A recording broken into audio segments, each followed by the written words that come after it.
Hello, everybody, and welcome to this live Facebook presentation by Moment Magazine. I want to welcome you all to this presentation and also to all of the presentations that Moment is doing, and I hope you're all following them. We're presenting what I believe is some very important and very interesting seminars and webinars and Facebook Lives for you at this time. Please check our events page so you'll know all about it. What I'm presenting to you today is about the women's role in the demonstrations and that are going on in Israel. I'm going to give you a very brief seconds overview of the demonstrations. And then what I'd really like to talk about is the role that women are taking in these demonstrations and how they're changing it. The demonstrations themselves may in fact be controversial. They oppose the prime minister. They are calling for a new government. But that's not what I want to discuss today. And whether you support the demonstrations or not, whether I do or not, let's look at the role of women in these demonstrations. First, let me just say a few words. They've been going on for about 12 weeks in a row, and they are growing. What started as small demonstrations turned into a campout in front of the Prime Minister's office, Prime Minister's residence, which has now turned into massive demonstrations and has also become bridges. People who can't make it to Jerusalem appear on bridges all over the country as the demonstrations are about to begin, waving at the traffic underneath the bridges. The demonstrations in front of the Prime Minister's residence have even coined a new verb in Hebrew. The Prime Minister's residence is on Balfour Street, and there is now an expression in Hebrew, "balfil," meaning, are you going to be at Balfour Street? The millennials are showing up in large numbers. The millennials that we all, people of my age, criticize and say that they've never taken part in any of the demonstrations are now there, mostly running it, in fact. And pretty much right now, there's a set pattern. Thursday night, there are performances. Friday night is a Kabbalat Shabbat. We actually have family-friendly demonstrations now. So on Friday, people bring children, sing, and have early Shabbat preparation. Some people then stay and actually have a full Shabbat service. Saturday night is the big demonstration. Even after the announcement of the agreement with the United Arab Emirates, we're seeing between 15 and 20,000 in Jerusalem, crowded into that square. For those of you who know Jerusalem at all, it's by the King's Hotel or by the Great Synagogue or a Grand Synagogue, whichever of those you know. Another 10,000 in parallel demonstrations or on the bridges across the country. And remember that older people, meaning anybody above the age of 60, as we know in this time of Corona, is many are afraid to show up. So we're not looking at the usual suspects. Interestingly, until about 2 weeks ago, there was a lot of police violence. The police seem to have taken on a new way of dealing with it until last week, so we're not really sure. But at about 11 o'clock, the younger people kind of tell the older people that maybe they want to leave because sometimes it's not so pleasant when it ends. And the tone that I'm using is pretty much the tone that they're using. In other words, there's a very kind, and as much as the demonstrations are very demanding, they're also very soft in a lot of ways. And let me tell you about that. I think that has to do with the overwhelming presence of women.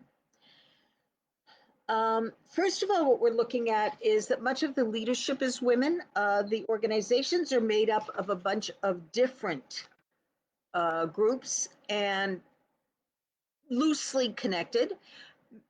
Several of them have been led by women, and the ones who established what is well known as the Black Flags demonstration, which started in the middle of the Corona crisis when we were in lockdown, is was started by three siblings, one of whom is a woman. She's a PhD scientist at the Weizmann Institute and is actually very much the spokeswoman for what's going on.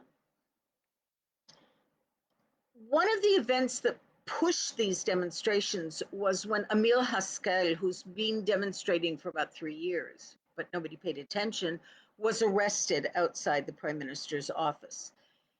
What that means, why that was important, is that Haskell is a well-known figure for his military prowess. He was a pilot in the army. He did a lot in the army. He was well known for his battle abilities, well decorated. And it was when the police arrested him, there was quite a commotion in the country of really, how can you, he's also 71 years old now, how can you arrest a decorated soldier? And some of us, I have to say, were concerned that that was going to be the tone of the demonstrations, which was very much, by the way, the tone of the Peace Now demonstrations 20, 30 years ago. You know, the military men, the officers' letter, as some of you remember, a bunch of officers who said, we will find it difficult to serve in the army because we do not believe the government is pursuing peace, and a use of military cred. There's a distinct absence of the use of military cred, nor is Haskell using it at all, which I think is very interesting because it's not something we've seen before. The planning meetings, so to speak, which is basically everybody who wants to kind of showing up in a park that's not too far away, is very much organized by the women. It seems to me that there are more women there than men on, certainly on Thursday night and on Friday night, possibly on Saturday night. I'm not sure that that's true numerically. What I am sure is that the women are very there, and they're not merely additions. They're not merely standing around. They have the bullhorns that the men have. In other words, there's no clear gender distinction as you often see here. Furthermore, the reporter of these demonstrations, Ori Bar-Lev, is a journalist who's working for a social radio and television network and has taken upon herself to live report and is turning into one of the most important voices of the demonstrations. She very much sees herself as part of the demonstrations, and that's the position she's taken. But the voice that is representing the demonstrations themselves is a woman. Women have taken on a couple of other positions that I think are very interesting. First of all, similar to the Wall of Moms in Portland, we have a Mothers for Safety of Their Children. They describe themselves variously as guardian moms, buffers, protectors. Everyone is our son and daughter.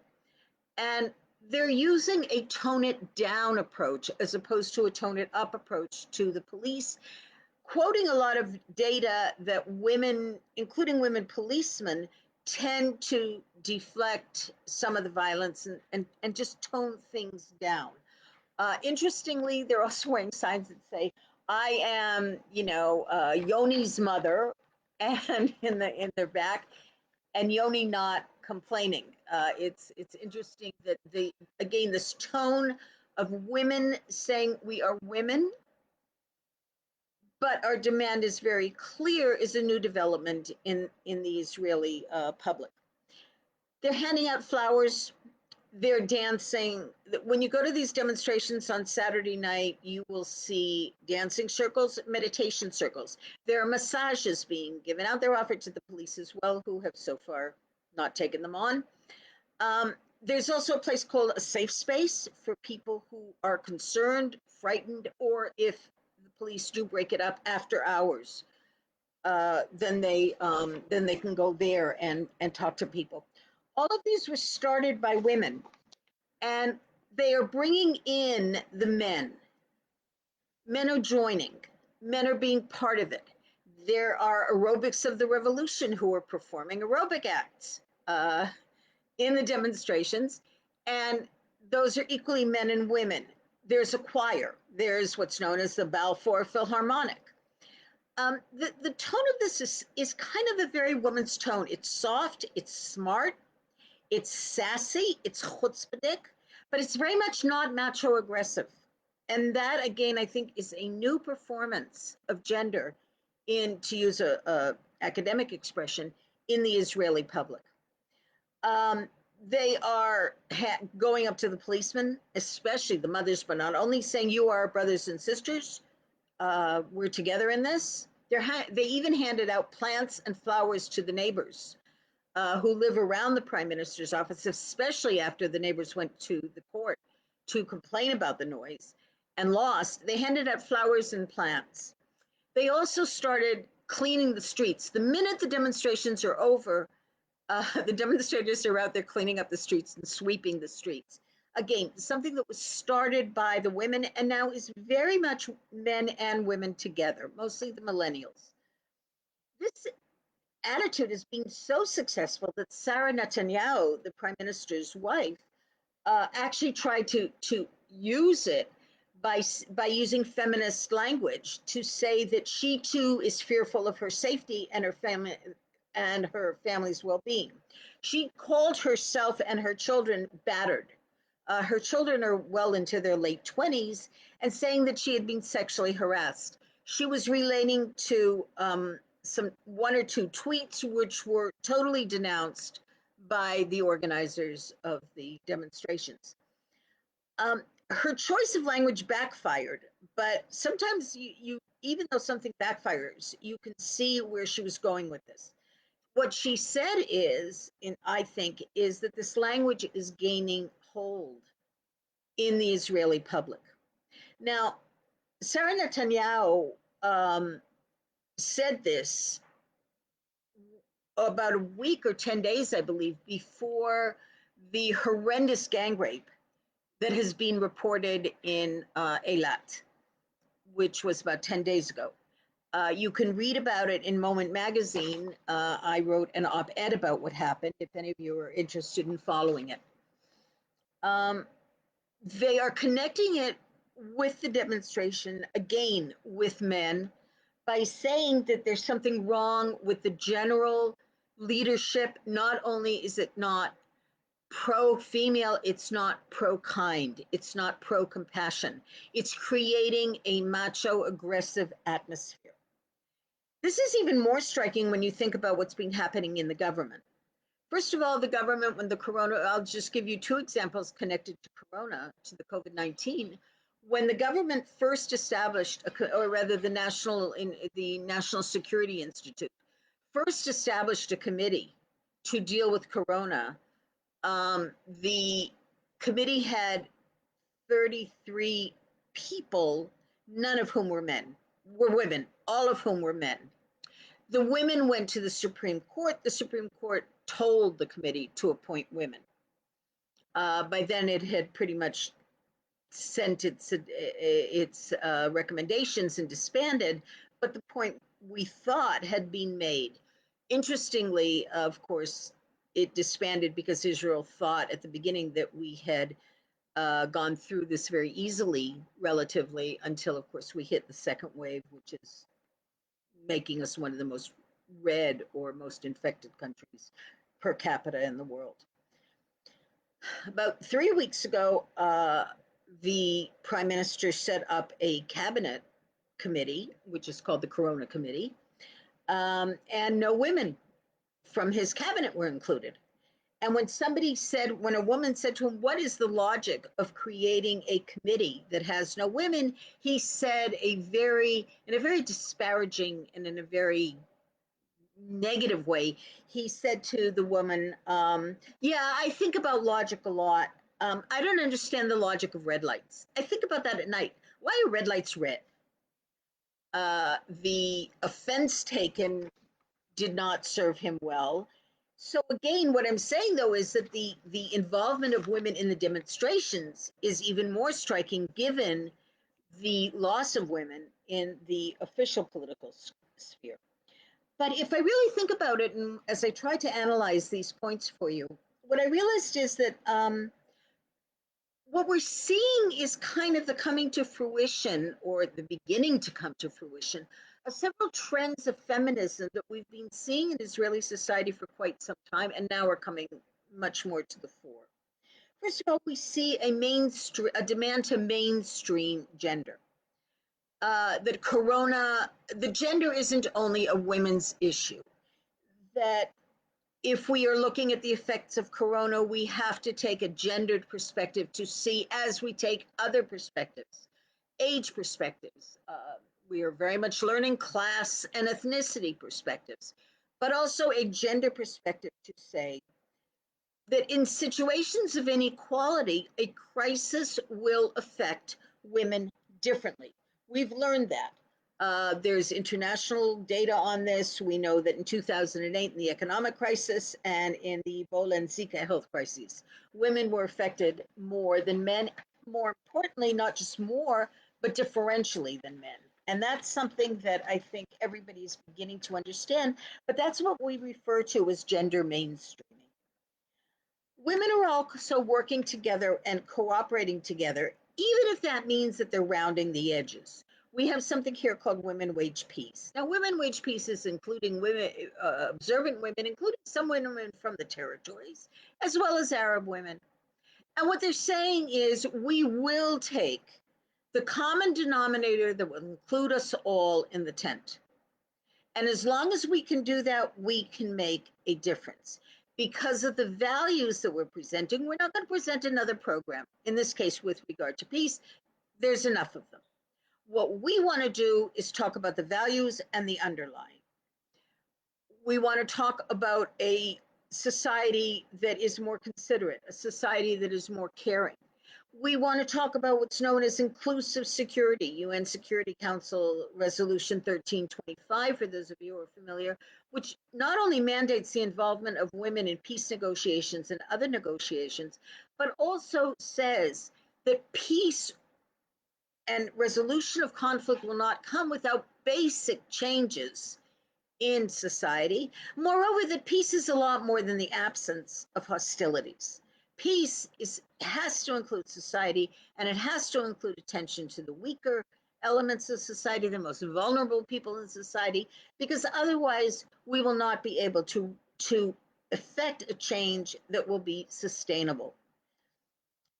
They are talking the language of inclusivity.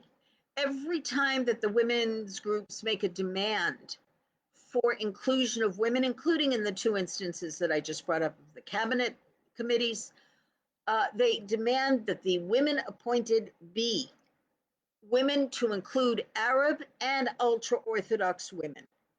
They have called for an interpretation of the Women's Equal Rights Law of 1951, which is the legal basis for equality for women within Israel. And they're calling for an interpretation that means a wide diversity of women as well.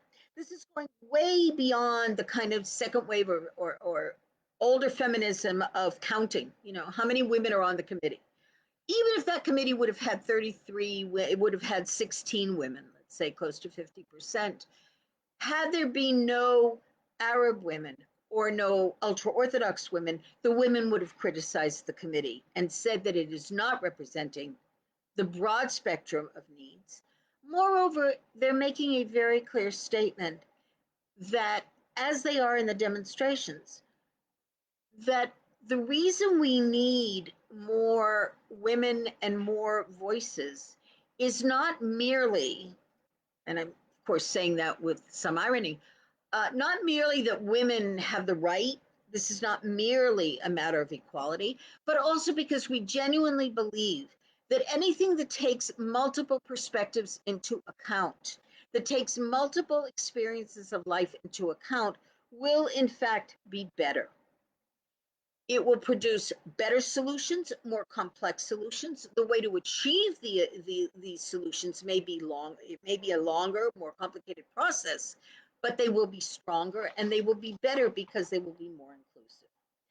I'm going to conclude, in case anybody has questions here, with saying that I think we're looking at, and it will certainly take time, but I think we're looking at the development of a unique tone of Israeli feminism. As I said before, it's very savvy, it's smart, it's based on knowledge, it's the reports that the shadow reports to the Corona Committee, the other committees that the women are writing are based on serious research being taken by women who have academic abilities to research. We have an entire generation cohort here of women who studied in women's studies and have the ability in gender studies to apply these. At the same time, it's very much of an on the ground approach. It's an approach that is inclusive and says we have to think together. We have to cover the needs of the broadest group of people. It's a feminism that is not embarrassed, like with the wall of moms, to use motherhood, compassion, and care as political values and not merely as something soft that only women do and leave the real stuff to the men. And I don't know if this will take over. I don't know how long it will last. But certainly what we are seeing is the development of a new tone, new faces, and younger women becoming involved. We're seeing them in the demonstrations. We're beginning to see them on the political field. So that is my assessment of where the women in the demonstrations, as well as in Israeli politics right now. And if there are any questions, I'll be happy to take questions. I don't see any coming up on the comment moderation here. So I'm going to give you a minute or two, and then but in the same time, I will encourage you once again, please look at the Moments Events page. We have a listing of very many events that I think you will find interesting, important, and valuable. So I encourage you to look at them.